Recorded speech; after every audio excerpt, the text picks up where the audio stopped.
പ്രിയപ്പെട്ട സഹോദരങ്ങളെ, നമ്മൾ മനസ്സിലാക്കേണ്ട ഒരു കാര്യമുണ്ട്. 1-ാം നൂറ്റാണ്ട് മുതൽ സഭയിലേക്ക് പ്രവേശിച്ച പാഷണ്ഡതകളുണ്ട്. ഹെരസികൾ എന്ന് പറയും ഇംഗ്ലീഷിൽ. പാഷണ്ഡതകൾ എന്ന് പറഞ്ഞാൽ യേശുക്രിസ്തു അപ്പസ്തോലന്മാർക്ക് നൽകിയ വിശ്വാസം എന്താണോ അതിൽ നിന്ന് വ്യതിചലിക്കുന്ന പഠനങ്ങൾ കടന്നു വരുമ്പോൾ അതിനെ പറയുന്ന പേരാണ് പാഷണ്ഡത. അതായത് യേശു വളരെ വ്യക്തമായി ദൈവത്തെക്കുറിച്ച് വെളിപ്പെടുത്തി കൊടുത്തിട്ടുണ്ട്. യേശു ആരാണെന്നും ശിഷ്യന്മാർക്ക് വെളിപ്പെടുത്തി കൊടുത്തിട്ടുണ്ട്. ബൈബിളിലൂടെ നമ്മളതെല്ലാം വായിക്കുന്നു. എന്നാൽ ബൈബിൾ വായിക്കുമ്പോൾ ചില സന്ദർഭങ്ങളിൽ മറ്റൊരു തത്വചിന്ത അല്ലെങ്കിൽ മറ്റൊരു രീതിയിൽ ദൈവത്തെ കാണുവാനും വായിക്കുവാനും അതിലൂടെ ശ്രമിക്കുമ്പോൾ, തെറ്റായ രീതിയിൽ വായിക്കാൻ ശ്രമിക്കുമ്പോഴാണ് നമുക്ക് പാഷണ്ഡതകൾ കടന്നു വരുന്നത്. യേശു ശിഷ്യന്മാർക്ക് എന്താണോ പകർന്നു കൊടുത്തത് അതുപോലെ തന്നെ പകർന്ന് ഇന്നും ലഭിക്കണം. അല്ലെങ്കിൽ ശിഷ്യന്മാർ യേശുവിൽ നിന്ന് കണ്ടെത്തിയ ദൈവത്തെ അവർ മനസ്സിലാക്കിയ രീതിയിൽ തന്നെ 2000 വർഷങ്ങൾക്കിപ്പുറം നമുക്ക് മനസ്സിലാക്കാൻ സാധിക്കണം. അതിലെന്തെങ്കിലും ഒരു ഫോൾട്ട് വന്നാൽ, ആ വിശ്വാസത്തിൽ എന്തെങ്കിലും ഒരു കുറവ് വന്നാൽ അതിൻ്റെ മൊത്തം ആ രക്ഷാകര രഹസ്യത്തെ മുഴുവൻ തകർത്ത് തരിപ്പണമാക്കി കളയും. അപ്പോൾ പക്ഷേ പലവിധ സാഹചര്യങ്ങളുടെ പലവിധ കാലഘട്ടങ്ങളിൽ പലവിധം പാഷണ്ഡതകൾ സഭയിൽ പ്രവേശിച്ചിട്ടുണ്ട്. അവയെല്ലാം സഭ വിവിധ പഠനങ്ങളിലൂടെ തള്ളിക്കളഞ്ഞിട്ടുമുണ്ട്. ഇതിനെ പറയുന്ന പേരാണ് സഭയുടെ പാരമ്പര്യം, സഭയുടെ മജിസ്റ്റീരിയം. അതായത് ഒരു വിഷയം വന്ന് ചർച്ച ചെയ്ത് സഭ തീരുമാനിക്കുന്ന ഒരു പ്രഖ്യാപനം, ഡോഗ്മാസ്. ഇങ്ങനെയാണ് സഭ അതിനെ കൊണ്ടു നടക്കുന്നത്. അപ്പോൾ ഈ ഒരു വിഷയം കടന്നു വരുന്നത്, ഈ പാഷണ്ഡത കടന്നു വരുന്നതിന് പ്രധാനപ്പെട്ട കാരണം എന്ന് പറയുന്നത് വിശ്വാസത്തിൽ നിന്ന്, യേശുക്രിസ്തു ശിഷ്യന്മാർക്ക് പഠിപ്പിച്ചു കൊടുത്ത വിശ്വാസത്തിൽ നിന്ന് വ്യതിചലിക്കുന്ന സംഭവങ്ങളാണ്. ഇന്നും ആദ്യകാല പാഷണ്ഡതകൾ, നമ്മൾ കഴിഞ്ഞു പോയതെന്ന് കരുതുന്ന പല പാഷണ്ഡതകളും ഈ അവസാന കാലഘട്ടങ്ങളിൽ വിവിധ രൂപങ്ങളിൽ വിവിധ ആവശ്യങ്ങൾക്ക് വേണ്ടി കടന്നു വരുന്നു എന്നുള്ളത് ഭയാനകമാണ്. അതുകൊണ്ട് ഈ പാഷണ്ഡതകൾ ഏതൊക്കെയാണ് എന്ന് നമ്മൾ മനസ്സിലാക്കണം. അത് ഈ കാലഘട്ടത്തിൽ ഏത് വേഷത്തിലാണ് വന്നിരിക്കുന്നതെന്നും മനസ്സിലാക്കണം. ഇങ്ങനെ മനസ്സിലാക്കുമ്പോൾ അതിൽ നിന്ന് വ്യക്തമായ സത്യവിശ്വാസം നമുക്ക് വെളിപ്പെട്ട് കിട്ടുമെന്നുള്ളതാണ് അതിൻ്റെ ഏറ്റവും വലിയ അഡ്വാൻറ്റേജ്. അപ്പോൾ ഇതാണ് ഈ തുടർന്നുള്ള ക്ലാസ്സുകളിൽ നമ്മൾ പറയാൻ ആഗ്രഹിക്കുന്നത്. അപ്പോൾ ഒന്നാമത്തെ ഹെരസി, സഭയിൽ ഉണ്ടായ ഒന്നാമത്തെ ഹെരസി എന്ന് പറയാവുന്ന ഒരു ഹെരസി, ആ ഹെരസി ഞാൻ പറയാൻ പോവാണ്. അതാണ് സെലസ്റ്റിയൽ ഫ്ലഷ് തിയറി. അതാണ് സെലസ്റ്റിയൽ ഫ്ലഷ് തിയറി. എന്താണ് ഈ സിദ്ധാന്തം എന്ന് നമ്മൾ പഠിക്കാം. അന്ന് എന്തിനു വന്നു, ഇന്ന് എന്തിനു വന്നു, രണ്ട് വ്യത്യാസമുണ്ട്. പക്ഷെ തിയറി ഒന്നാണ്. പക്ഷെ അന്ന് വന്നതും ഇന്ന് വന്നതും തമ്മിൽ വലിയ വ്യത്യാസമുണ്ട്. ആദ്യകാലത്ത് സെലസ്റ്റിയൽ ഫ്ലഷ് തിയറി വരാനുള്ള കാരണം ഇതാണ്. യേശുക്രിസ്തു ഒരു മനുഷ്യനാണ്. ആ മനുഷ്യനെ ദൈവമായി അപ്പസ്തോലന്മാർ മനസ്സിലാക്കുന്നു, കാണുന്നു. അവർക്കത് വെളിപ്പെട്ട് കിട്ടി. യേശുക്രിസ്തുവിൻ്റെ ഉത്ഥാനത്തിൽ അതിൻ്റെ പൂർണ്ണതയിലെത്തി. അവർ സത്യവിശ്വാസം വിളിച്ചു പറയുകയാണ്. പത്രോസിലേക്ക് ആദ്യം പറയുന്നു, നീ ജീവനുള്ള ദൈവത്തിൻ്റെ പുത്രനായ ക്രിസ്തുവാണ്, ദൈവപുത്രൻ എന്ന് അഭിസംബോധന ചെയ്യുകയാണ്. പിന്നീട് ദൈവമാണെന്ന് മനസ്സിലാക്കുന്നു. ദൈവപുത്രൻ എന്ന് പറഞ്ഞാൽ ദൈവം എന്ന രീതിയിൽ തന്നെയാണ് അവർ മനസ്സിലാക്കിയിട്ടുള്ളത്. അപ്രകാരം യേശു ദൈവമാണെന്ന് വളരെ വ്യക്തമായി, എൻ്റെ കർത്താവേ, എൻ്റെ ദൈവമേ എന്ന് തോമാസിനെ വിളിക്കത്തക്കവണ്ണം അത്രയും വ്യക്തമായി യേശുവിൻ്റെ പ്രബോധനങ്ങളിൽ യേശു താൻ ദൈവമാണ്, യഹോവയാണ്, യാഹ്വയാണ് എന്നൊക്കെ വെളിപ്പെടുത്തിക്കൊണ്ടുള്ള പ്രസംഗങ്ങൾ അവർ വ്യക്തമായി മനസ്സിലാക്കി. യോഹന്നാസ്ലീഹയ്ക്ക് ആദിയിൽ വചനമുണ്ടായിരുന്നു, വചനം ദൈവമായിരുന്നു, വചനം ദൈവത്തിന് കൂടെയായിരുന്നു എന്നെല്ലാം പറഞ്ഞുകൊണ്ട് മനസ്സിലാക്കിയ ആ സത്യവിശ്വാസം.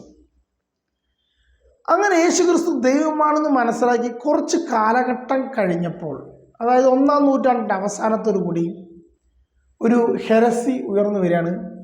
അത് സെലസ്റ്റിയൽ ഫ്ലഷ് തിയറിയാണ്.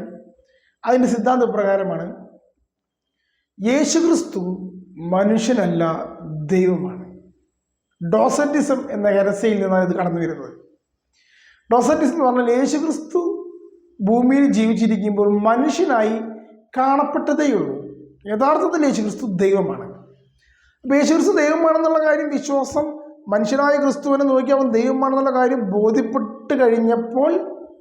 നേരെ തിരിച്ചു പിന്നെ പറയുകയാണ് യേശു ക്രിസ്തു ദൈവം മാത്രമാണ്, മനുഷ്യനല്ല. ഇതാണ് ഡോസറ്റിസം. മായക്കാഴ്ചയാണ് യേശു എന്ന് പറയുന്ന മനുഷ്യ വ്യക്തി. അവന് വേദനിക്കില്ല. അവനിടുന്ന വസ്ത്രം ഓരോ ദിവസം കഴിയും തോറും യേശുവിനൊപ്പം വളർന്ന് വലുതാകും. ഇങ്ങനെയൊക്കെയുള്ളൊരു സിദ്ധാന്തങ്ങളാണ് പറയുന്നത്. ഇനി അവന് വേദനിക്കില്ല. യേശു ക്രിസ്തുവിന് കുരിശിൽ തറച്ചു കൊന്നാലും വേദനിക്കില്ല. യേശുവിൻ്റെ മരണം ഒരു മായക്കാഴ്ച മാത്രമാണ്, യഥാർത്ഥത്തിൽ മരിക്കുകയില്ല. ഇങ്ങനെയുള്ള സിദ്ധാന്തങ്ങൾ കടന്നു വന്നു. ഇപ്പോഴാണ് യോഹന്നാൻ സ്ലീഹ മാത്രമേ കാലഘട്ടങ്ങളിലുള്ളൂ. അതുകൊണ്ട് യോഹന്നാൻ സ്ലീഹ പറയുകയാണ്, യേശു ക്രിസ്തു ശരീരം ധരിച്ചു വന്നു എന്ന് വിശ്വസിക്കുന്നവൻ അന്ത്യക്രിസ്തുവിൻ്റെ ആത്മാവുള്ളവനാണ്. എന്താ അങ്ങനെ പറയാൻ കാരണം? ശരീരമില്ല എന്ന് പറയുന്നൊരു സമൂഹത്തോട് യോഹന്നാൻ സ്ലീഹ അങ്ങനെ പറയുകയാണ്, യേശു ക്രിസ്തു ശരീരം, മനുഷ്യപുത്രൻ ശരീരം ധരിച്ചു വന്നു എന്ന് വിശ്വസിക്കണം. ഇല്ലാത്തവൻ പരിശുദ്ധാത്മാവില്ലാത്തവനാണ്. ഇപ്രകാരം പഠിപ്പിക്കുക. അപ്പോൾ ഇതാണ് ആദ്യത്തെ ഒരു ഹെറസി എന്ന് പറയുന്നത്, ഡോസറ്റിസം. അതിൻ്റെ ഭാഗമാണ് ഈ സെലസ്റ്റ് ഫ്രഷ് തിയറി. അതായത് യേശു ക്രിസ്തു മനുഷ്യനല്ല, അതുകൊണ്ട് യേശു ക്രിസ്തു മറിയത്തിൽ നിന്ന് ജനിച്ചതല്ല. യേശു ക്രിസ്തു എന്ന ശരീരം ഓൾറെഡി മുമ്പേ ഉണ്ട്. സ്വർഗീയ ശരീരമാണ് അവൻ്റേത്. അവന് മനുഷ്യ ശരീരമില്ല. അവൻ മനുഷ്യനായി ജനിച്ചെന്ന് കാണപ്പെട്ടതേ ഉള്ളൂ. ശരിക്കും സ്വർഗീയ ശരീരത്തോടു കൂടി സ്വർഗത്തിൽ നിന്ന് ഇറങ്ങി വന്നവനാണ് അവൻ. അവൻ്റെ മനുഷ്യ ശരീരം മായക്കാഴ്ചയാണ്, ഡോസറ്റിസം. അതുകൊണ്ട് ചേർന്ന സംഭവമാണ് സെലസ്റ്റിയൽ ഫ്രഷ് തിയറി. അതായത് അവൻ മനുഷ്യനല്ലാത്തത് കൊണ്ട് അവൻ്റെ ശരീരം സ്വർഗീയ ശരീരമാണ്, മനുഷ്യ ശരീരമായി യാതൊരു ബന്ധവുമില്ല. ഇതാണ് ആ ഹെരസി. ഇപ്രകാരം ഒരു ഹെരസി വന്നാലുണ്ടാവുന്ന പ്രശ്നം എന്തെന്ന് പറയാം. യേശുക്രിസ്തു മനുഷ്യനല്ലെങ്കിൽ മനുഷ്യർക്ക് യേശുക്രിസ്തുവുമായി യാതൊരു ബന്ധവുമില്ല. അങ്ങനെ ഒരു വ്യക്തി മനുഷ്യർക്ക് വേണ്ടി മരിച്ചാൽ മനുഷ്യന് എന്തെങ്കിലും ഗുണം കിട്ടുമോ? അതാണ് ഇതിൻ്റെ ഒരു ഫോൾട്ട് എന്ന് പറയുന്നത്.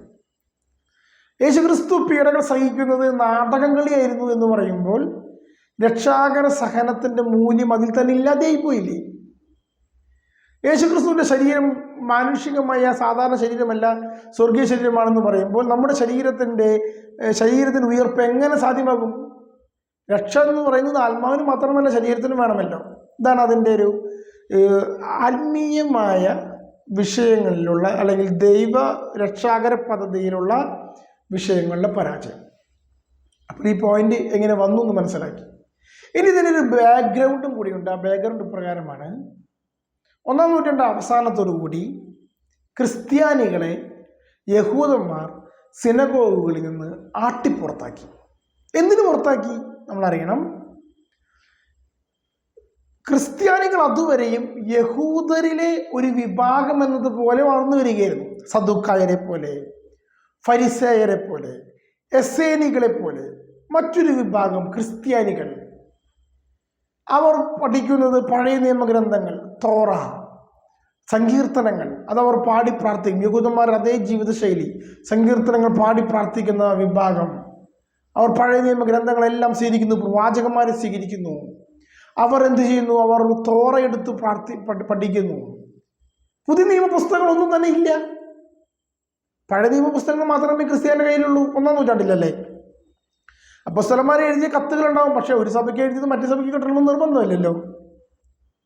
അപ്പൊ സിനഗോഗുകളിൽ അവർ പഠിപ്പിക്കുമ്പോൾ മോശയുടെ പ്രമാണത്തെ അതുപോലെ വ്യാഖ്യാനിക്കില്ല. മോശയുടെ പ്രമാണത്തെ യേശു എങ്ങനെ പഠിപ്പിച്ചു എന്ന രീതിയിൽ വ്യാഖ്യാനിക്കും. ഒരു ഉദാഹരണം പറഞ്ഞാൽ, കണ്ണിന് പകരം കണ്ണ്, പല്ലിന് പകരം പല്ല് എന്ന് മോശ തോറയിൽ എഴുതി വെച്ചിട്ടുണ്ട്.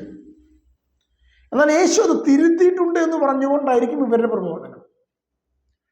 ഉപേക്ഷപത്രം നൽകി വിവാഹമോചനം നൽകാമെന്ന് മോശ പഴയ നിയമത്തിൽ തോറയിൽ എഴുതി വെച്ചിട്ടുണ്ട്. എന്നാൽ യേശു അത് തിരുത്തി എന്ന് പറഞ്ഞുകൊണ്ടായിരിക്കും ഇവരുടെ ക്രിസ്ത്യാനികളായിരിക്കുന്ന യഹൂദന്മാരുടെ പ്രഘോഷണം. മാത്രമല്ല, ക്രിസ്ത്യാനികളുടെ പ്രത്യേകത, അവർ വിജാതീയരെ കൂടി ക്രിസ്ത്യാനികളാക്കിക്കൊണ്ടിരിക്കുന്നു. യഹൂദന്മാരുടെ ഇടയിലുണ്ടായിരുന്ന ചെറിയ ഒരു സമൂഹം വിജാതീയരിലേക്ക് സ്പ്രെഡായി വിജാതീയർ ആയ ക്രിസ്ത്യാനികൾ യഹൂദരായ ക്രിസ്ത്യാനികളൊക്കെ കൂടുതൽ എന്ന ലെവലിലേക്ക് എത്തിയിരിക്കുന്നു. ഈ ഒരു പശ്ചാത്തലത്തിൽ യഹൂദർ അവരുടെ തനിമ നിലനിർത്തുന്നതിന് വേണ്ടി ക്രിസ്ത്യാനികളെ സിനഗോഗുകളിൽ നിന്ന് പുറത്താക്കി.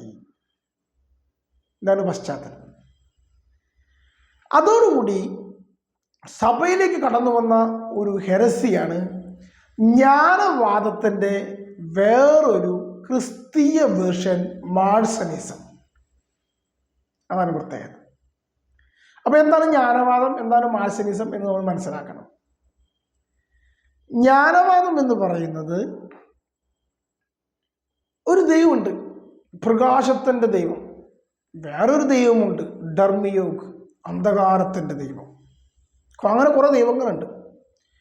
അതിൽ പ്രകാശത്തിൻ്റെ ദൈവമാണ് യഥാർത്ഥമായ ദൈവം. ആ ദൈവമാണ് സൃഷ്ടിച്ചത്, പ്രപഞ്ചമൊക്കെ സൃഷ്ടിച്ചത്.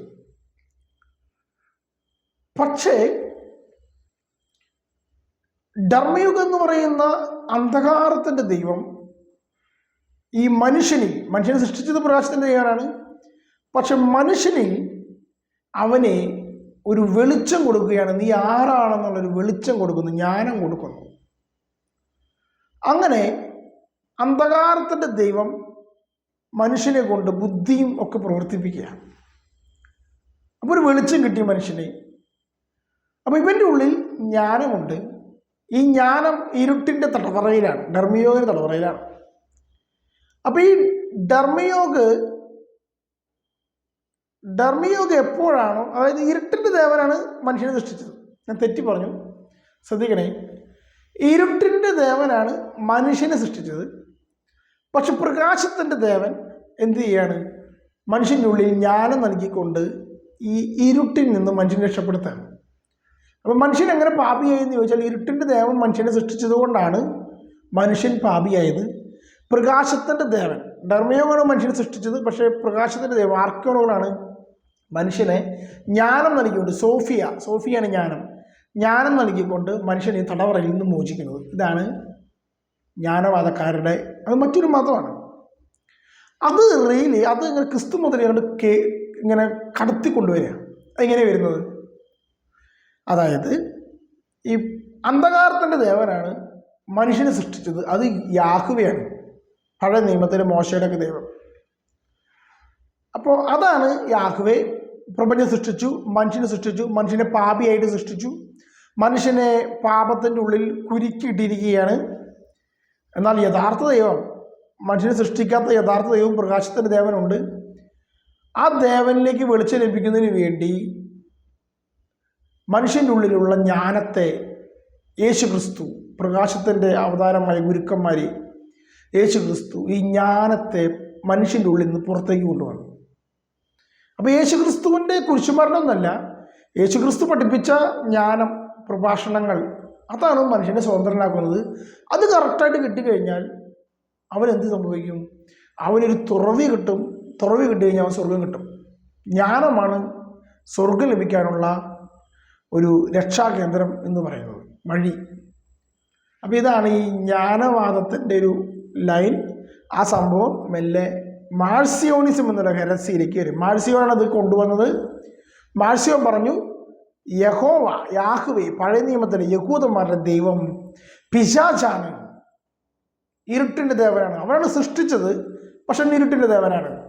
എന്നാൽ യേശുക്രിസ്തു നല്ല ദൈവമാണ്. യേശുക്രിസ്തുവിൻ്റെ പിതാവാണ് ശരിക്കുള്ള ദൈവം. ആ ദൈവത്തിൻ്റെ അടുത്തേക്ക്, ജ്ഞാനത്തിലേക്ക് യേശുക്രിസ്തു നയിച്ചു. യേശുക്രിസ്തു ജ്ഞാനം നൽകി. യേശുവിൽ നിന്ന് ലഭിച്ച ജ്ഞാനം ഉപയോഗിച്ച് നമുക്ക് പ്രകാശത്തിൻ്റെ ദേവനിലേക്കാണ് മോക്ഷം പ്രാപിക്കാം. ഇങ്ങനെ മാഴ്സിയോൺ മറ്റൊരു സിദ്ധാന്തം കൊണ്ടുവരികയാണ്. അപ്പോൾ യേശുവിൻ്റെ കുരിശുമരണത്തിനൊന്നും രക്ഷാകര പദ്ധതി യാതൊരു വിലയുമില്ല. യേശു പഠിപ്പിച്ച പ്രബോധനത്തിനാണ് വില. ഇതാണ് മാഴ്സിയോണിസം. അതിനുവേണ്ടി അവരെന്ത് ചെയ്തു? പഴയ നിയമഗ്രന്ഥങ്ങൾ മുഴുവൻ സഭയിൽ നിന്ന് നീക്കം ചെയ്ത് മാഴ്സിയോൺ ആദ്യമായി പുതിയ നിയമഗ്രന്ഥങ്ങൾ ക്രോഡീകരിച്ച് മാഴ്സിയോൺ ബൈബിൾ സ്ഥാപിച്ചു. AD 115 അതിൽ ലൂക്കായുടെ 3-ാം അധ്യായം 1 മുതൽ 3-ാം അധ്യായം വരെയുള്ള ഭാഗങ്ങളെല്ലാം കട്ട് ചെയ്ത് കളഞ്ഞ് ബാക്കിയുള്ള അധ്യായങ്ങൾ ചേർത്തുകൊണ്ട് സുവിശേഷം. പൗലോസ്ലീഹയുടെ 10 ലേഖനം, ഇതാണ് ആ പുസ്തകം. മറ്റ് ഗ്രന്ഥങ്ങളൊന്നും വേണ്ട, ഇത് പഴയ നിയമഗ്രന്ഥങ്ങളൊന്നും വേണ്ട. ഇതാണ് മാഴ്സണിസം. അപ്പം ഇതെന്തുകൊണ്ടാണ് ഡോസറ്റിസം, മാഴ്സണിസം, സെലസ്റ്റിയൽ ഫ്ലഷ് തിയറി 3 സിദ്ധാന്തങ്ങൾ വന്നത്? പ്രധാനപ്പെട്ട കാരണം യഹൂദന്മാരോടുള്ള എതിർപ്പ്, യേശുവിനെ മനുഷ്യനാകാനുള്ള ദൈവമാണെന്ന് പറയാനുള്ള ത്വര, ഈ പഴയ നിയമഗ്രന്ഥങ്ങളെല്ലാം വേണ്ടെന്ന് വെക്കാനും പുതിയ നിയമഗ്രന്ഥം ഉണ്ടാക്കാനുള്ള ശ്രമം, ഇതിൻ്റെ ഫലമായിട്ടുണ്ടായ വസ്തുതയാണ് ഈ 3 ഹെരസികൾ. 1-ാം നൂറ്റാണ്ടിലുണ്ടായ ആദ്യ കാലഘട്ടങ്ങളിലെ 3 ഹെരസികൾ നമ്മൾ മനസ്സിലാക്കാം. ഈ 3 ഹെരസികളും അന്ന് വന്നതിൻ്റെ ലക്ഷ്യം ഞാൻ പറഞ്ഞു, ഇന്ന് വീണ്ടും വന്നിരിക്കുന്നുണ്ട്. നമ്മളത് മനസ്സിലാക്കണം. അതിന് ലക്ഷ്യം വേറെയാണ്. സെലസ്റ്റ് ഫ്രഷ് തിയറി ഇന്ന് വരാനുള്ള കാരണം, യേശു മനുഷ്യനാണ്, പക്ഷെ മറിയത്തിൽ നിന്ന് ജനിച്ച മനുഷ്യനാണെന്ന് പറയാൻ വയ്യ. മനുഷ്യനാണ്, പക്ഷെ മറിയത്തിൽ നിന്ന് ജനിച്ച മനുഷ്യനാണെന്ന് പറയാൻ വയ്യ. യേശുവിൻ്റെ ദൈവത്വം വ്യക്തമാക്കി പറയുകയും വേണം. അപ്പോൾ സെലസ്റ്റിയൽ ഫ്രഷ് തിയറി അങ്ങോട്ട് കടമെടുത്തു. അപ്പോൾ യേശു ക്രിസ്തുവിൻ്റെ ശരീരം മറിയത്തിൽ നിന്നല്ല, പച്ച മനുഷ്യനല്ല, നമ്മെപ്പോലത്തെ ഒരു മനുഷ്യനല്ലാത്തൊരു യേശു ക്രിസ്തുവായി മാറി. പിന്നെ യേശു ക്രിസ്തു ഡോസറ്റിസം, അതായത് മായക്കാഴ്ചയായ ശരീരമാണ്, നമ്മെപ്പോലത്തെ ഒരു മനുഷ്യനല്ല യേശു എന്ന് പഠിപ്പിക്കാൻ ആരംഭിച്ചു. അപ്പം മറിയയുള്ള ബന്ധം വിട്ടുകളഞ്ഞു. നമ്മെപ്പോലെ ഒരു മനുഷ്യനല്ല, അപ്പോൾ യേശുവിനെ പാപിയാക്കേണ്ട ആവശ്യമില്ല, അല്ലെങ്കിൽ ജന്മപാപം എന്നുള്ള വിഷയമൊന്നും അതിൽ കൊണ്ടുവരേണ്ട ആവശ്യമില്ല. യേശു ക്രിസ്തു പാപികളിൽ നിന്ന് എങ്ങനെ ജനിച്ചു എന്ന് പറയേണ്ട യാതൊരു നീതികരണത്തിൻ്റെ ആവശ്യമില്ല. ഇനി അതുപോലെ തന്നെ അവർക്ക് വ്യക്തമാക്കിയിട്ട് മാഴ്സനിസം എന്ന ഹെരസിയിലേക്ക് രക്ഷയുടെ മാർഗം ജ്ഞാനവാദമാണ് എന്ന രീതിയിലേക്ക് വരുന്ന വേറൊരു വിഭാഗം കടന്നു വരികയാണ്. മഹത്വത്തിൻ്റെ സുവിശേഷം എന്ന് പറയുന്ന ഒരു വിഭാഗം. അവർ പറയുന്നത് ഇപ്രകാരമാണ്: പഴയ നിയമഗ്രന്ഥങ്ങളിലെ യഹോവ പിശാചാണ്, യേശുവും യേശുവിൻ്റെ പിതാവും മാത്രമാണ് യഥാർത്ഥ ദൈവം. അതിനുള്ള കാരണം, പെന്തക്കോസ്തുകാർ പഴയ നിയമഗ്രന്ഥങ്ങളെ കൂടുതലായി സ്വീകരിക്കുകയും യഹോവ എന്ന ദൈവത്തെ ആരാധിക്കുകയും ചെയ്യുന്നു. അപ്പം പെന്തക്കോസ്തിൽ നിന്ന് പുറത്തേക്ക് വരുന്ന വിഭാഗങ്ങൾക്ക്, അവർ താല്പര്യമില്ലാത്ത വിഭാഗം, യേശുവിനെ മാത്രം ദൈവമായി കരുതുന്ന, യാഹ്വയെ ദൈവമെന്ന് ചിന്തിക്കാത്ത, അല്ലെങ്കിൽ മോശയുടെ ദൈവത്തെ വേണ്ടെന്ന് ചിന്തിക്കുന്ന വിഭാഗം, അവരിലുണ്ടായ പിളർപ്പാണ്. അങ്ങനെ ഉണ്ടായിട്ട് സത്യസഭയിലേക്ക് തിരിച്ചു വരുന്നെന്ന് പറയുകയും, എന്നാൽ മഹത്വത്തിൻ്റെ സുവിശേഷം എന്ന് പറഞ്ഞുകൊണ്ട് മാഴ്സനിസം എന്ന ഹെരസി ഹോൾഡ് ചെയ്യുകയും ചെയ്യുന്ന വിഭാഗം. അപ്പോൾ അവരുടെ ഉദ്ദേശം പഴയ നിയമത്തെ തള്ളിക്കളയുക, യഹോവയെ തള്ളിക്കളയുക, യേശുവിനെ മാത്രം ദൈവമായി കരുതുക എന്നുള്ള കൺസെപ്റ്റാണ്. ഈ 3 ഹെരസികളും ഇന്നും ലൈവാണ് നമ്മുടെ സഭയിൽ, കേരള സമൂഹത്തിൽ. അപ്പോൾ ക്രിസ്ത്യാനികൾ യേശു എങ്ങനെ അപ്പോസ്തലന്മാർക്ക് വിശ്വാസം കൈമാറിയോ, അപ്പോസ്തലിക വിശ്വാസത്തെ പിൻചെല്ലേണ്ടത് അത്യാവശ്യമാണ്. അത് മനസ്സിലാക്കിക്കൊണ്ട് വേണം വിശ്വാസത്തെ മുറുകെ പിടിക്കുവാൻ എന്നുള്ള വസ്തുത ഞാനിവിടെ പറയട്ടെ. ദൈവം നമ്മെ അനുഗ്രഹിക്കട്ടെ. അടുത്ത ക്ലാസ്സുകളിൽ മറ്റു ഹെരസികൾ സഭയിൽ വന്നത് എങ്ങനെ, അത് ഇന്ന് എങ്ങനെ പ്രസക്തമായിരിക്കുന്നു എന്നുള്ള വസ്തുതയും കൂടി അവതരിപ്പിക്കും. ഇത് പാഷണ്ഡതകളെക്കുറിച്ചുള്ള 1-ാമത്തെ ഭാഗമാണ്. ദൈവം അനുഗ്രഹിക്കട്ടെ. ആമേൻ.